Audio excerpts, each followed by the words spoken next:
Bien, estamos en Astillero TV con Rafael Barajas, el Fisgón, monero conocido que no necesita mayor presentación, la jornada, proceso, el chamuco. Y bueno, pues Rafael, lo que estamos viendo en todo este escenario político, uno a veces se pregunta si tiene, cuánta es la capacidad de lucha de la gente frente a lo que hoy se está viendo de esta derecha represiva y con todo lo que estamos viviendo hoy. Mira, dos cosas. Primero, yo creo que hay que puntualizar que esta derecha ante la que estamos no es cualquier derecha. Es una derecha sumamente inmoral en muchos sentidos. Es una derecha además que tiene una tradición cultural, que tiene una tradición política realmente siniestra. Es una derecha cuyas raíces se remontan al fascismo mexicano, que se nos olvida porque fue bastante fuerte en la década de los 30s y 40s. La Falange Española en México tuvo decenas de miles de seguidores. La Agrupación Revolucionaria Mexicana tuvo bastante gente y el grupo sinarquista, que es fundado por Salvador Abascal, padre de ya saben quién, de nuestro exsecretario de Gobernación Carlos Abascal, ese grupo sinarquista fue fundado en la ciudad de León, Guanajuato, con el apoyo, entre otras cosas, de agentes nazis.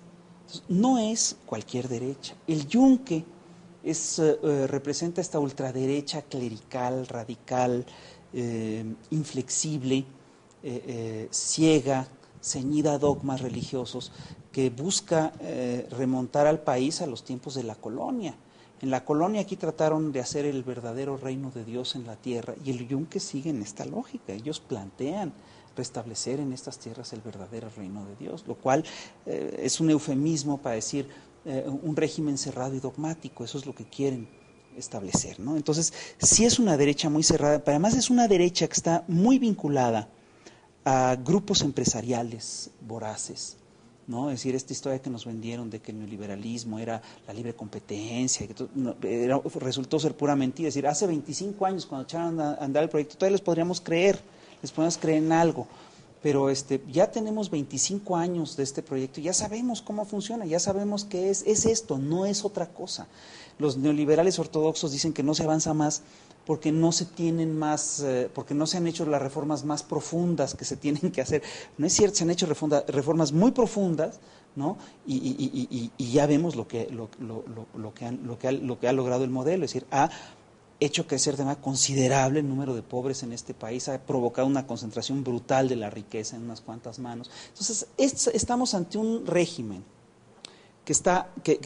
digamos que es representativo de una derecha atrasada y de una derecha cerrada y fascistoide, ¿no? Pero además que está vinculado con una clase empresarial muy poderosa y sumamente amarrada a sus privilegios. Es un grupo que no es capaz de ceder ni un milímetro de sus brutales privilegios en aras de un poco de bienestar social. Entonces, aquí el problema es que tú me dices, bueno, ¿cuál es la capacidad de lucha de la gente? Pues la gente va a tener que luchar. Y yo creo que ya no le dejaron de otra. La gente ya lo entiende así. Hay muchos sectores que lo entienden así. Porque para ellos ya es una cuestión de supervivencia. Es decir, yo estoy convencido de que estamos ante un gobierno obviamente que tiene severísimos problemas de legitimidad, y es un gobierno que está buscando implantar la tercera generación de reformas neoliberales. Y esta tercera generación de reformas neoliberales, entre otras cosas, lo que plantea es erigir en ley lo que ya han convertido en norma a través de la práctica. Y algunas de las cosas que han convertido en norma a través de la práctica las convirtieron en norma de manera ilegal, es decir, yendo contra la Constitución vigente, ¿no? Y son cosas además que vulneran de fondo el Pacto Social Nacional, en el cual estaba establecida la estabilidad, en el cual estaba sentada la estabilidad de la nación. Ahora la gente tiene que luchar, pero se está organizando, hay verdaderamente semilla y hay organización, o solo hay el enojo temporal, la irrupción visceral. Pero yo lo que pregunto es, ¿verdaderamente crees que se está organizando un movimiento nacional de protesta y de lucha? A ver, mira, yo te lo voy a poner así. Se tiene que organizar. Tenemos ahora sí que una obligación histórica tenemos la obligación histórica de organizar esto. Del mismo modo como en la década de los 30 se hizo en México un frente contra el fascismo, hoy tenemos que hacer un frente contra el neoliberalismo y en este frente tienen que entrar todas las fuerzas. Yo estoy convencido, por ejemplo, de que el esfuerzo que está haciendo López Obrador de afiliación de gentes, etcétera, es un esfuerzo muy importante. Estoy convencido que es un esfuerzo muy grande y efectivamente esto puede derivar en la organización política más grande de la historia del país. Pero además, lo que yo he visto y me consta, yo he participado en esto, es que la gente está ansiosa por organizarse. Tú has impulsado círculos de estudio. ¿Cómo nació la idea? ¿Cómo empezó? Mira, la idea empieza, es una idea que yo, vieja, no mía, es una idea de la izquierda en general. La izquierda siempre, además esta idea no la toma la izquierda de sus propias tradiciones, sino que es una idea que viene, y una tradición que viene incluso de los movimientos masónicos, que es la idea de juntarse y estudiar. Y a partir del estudio y a partir de la información y a partir de tener conocimientos elementales de teoría y a partir de entender qué es lo que implica lo que está haciendo Calderón, de entender qué es el neoliberalismo, cómo está operando en México, cómo es que en realidad el neoliberalismo es básicamente un discurso de fachada que encubre un proyecto de monopolios, de monopolios privados verdaderamente monumental y francamente muy poco moral, muy poco ético, ¿no? Y que además atenta contra el mercado, ¿no? En la medida en la que la gente estudie estas cosas, será capaz de entender lo que está pasando y será capaz de organizarse. Es la vieja idea, es una idea viejísima, que está en la izquierda y que se traduce en una frase clásica de Marx que dice: la verdad te hará libre, ¿no? Yo creo que esto es una cosa sin la cual no podremos hacer nada. Es decir, tenemos que volver a discutir, se tiene que volver a dar el debate teórico. En la jornada ya se está dando y es un debate muy interesante. Ya hemos visto cómo debaten, por ejemplo, Arnaldo Córdoba y Enrique Dussel sobre ética y política, cómo debaten Julio Boldvinic y Armando Bartra alrededor del tema de la pobreza en el campo, ¿no? Es decir, es un debate que se tiene que reactivar y que se tiene que reactivar a todos los niveles. Si reactivamos ese debate, si logramos efectivamente generar un nivel de conciencia lo suficientemente interesante, el proyecto de estos señores no va a funcionar, porque el proyecto de la ultraderecha es un proyecto básicamente dogmático, es un proyecto muy cerrado, es un proyecto que exige, entre otras cosas, sumisión total.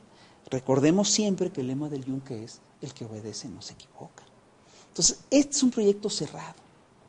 El hecho de que existan libre pensadores en este país implica una derrota gravísima para ellos. Entonces, este es un viejo proyecto, este proyecto lo retomamos de las viejas tradiciones de la izquierda mexicana. Es decir, todos los grupos políticos de la izquierda en México tenían su escuela de cuadros, tenían una escuela en la que le enseñaban a la gente. Bueno, incluso el PRI tenía su instituto de estudios políticos, económicos y sociales, que era muy eficaz. Y no quise decir que el PRI fuera un partido de izquierda, pero es un partido que tuvo una tradición interesante, ¿no?, en un momento dado. Pero el caso es que a mí lo que siempre me molestó de los movimientos sociales, de las organizaciones sociales de la izquierda, es que dejaban de preparar gente. Salvo alguno que otro sindicato verdaderamente capaz, brillante, con sensibilidad social, como lo puede ser el SME, ¿no? En general, los sindicatos dejaron de preparar gente. Y esto es lo que le allanó el camino a los sindicatos charros, a los líderes corruptos, a los líderes vendidos, ¿no? Entonces, yo desde siempre estuve en pleito con estas gentes de izquierda para que hicieran sus escuelas de cuadros. Y salvo un proyecto muy importante que hizo Raquel Sosa hace algunos años, en el PRD jamás se hizo el intento de hacer una escuela de cuadros, y esto tiene una explicación. Un cuadro político es un futuro competidor por una plurinominal, ¿no? No se podían dar este lujo, ¿no? Pero yo creo que ya rebasamos y estamos fuera de estas lógicas. Es decir, ya tenemos la obligación como ciudadanos de organizarnos, de ponernos a estudiar, de entender lo que está pasando, de entender ante lo que estamos. Porque ante lo que estamos, no estoy haciendo propaganda alarmista, estamos ante un proyecto verdaderamente genocida. Es decir, un proyecto en el cual se impulsa mantener una política salarial en la cual el salario mínimo sea de 50 pesos, es un proyecto criminal, es un proyecto genocida. Un proyecto que ve con buenos ojos la migración, con todo el drama que implica a nivel familiar, porque es un buen negocio a la larga, es un proyecto bastante criminal, es un proyecto de una insensibilidad social absoluta, ¿no? Es un proyecto de una crueldad terrible. Entonces, para mucha gente, es de veras, se ha convertido, estamos verdaderamente ante una coyuntura muy seria en la cual está en juego su supervivencia. Aquí se rompió el pacto social. Es decir, toda sociedad para funcionar necesita de un mínimo acuerdo, de un pacto social. En México teníamos uno, que era la Constitución del 17. Y era un pacto social que le daba a cada sector lo que cada sector necesitaba. O sea, a los campesinos les daba la figura del ejido, les garantizaba instituciones como el Ban Rural, como Conasupo, les daba precios de garantía, a los trabajadores les garantizaba el derecho a asociación sindical, les garantizaba el derecho de huelga, el salario mínimo, instituciones como el IMSS, como el ISSSTE, etcétera, ¿no? Eran toda una serie de instituciones que conformaban, que partieron de un pacto social. Y este pacto social se empieza a destruir, se empieza a desarmar desde el poder, desde el gobierno, cuando llega al poder Miguel de la Madrid y empieza a aplicar las políticas neoliberales. Salinas acelera este proceso de desmantelamiento. Zedillo lo continúa, pero fíjate, Salinas y Zedillo saben lo que están haciendo. Tan es así que Salinas propone hacer el pacto de solidaridad. Y el pacto nunca cuaja porque es un proyecto de clase, es un proyecto de los empresarios. Ni siquiera de clase, es un proyecto de un grupo de empresarios. Entonces no cuaja como un pacto porque es el proyecto de ellos.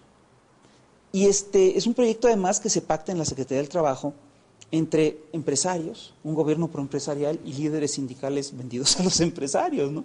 Entonces es un proyecto que no se consolida y no se consolida en tiempos de Salinas y de hecho por eso Zedillo lo continúa.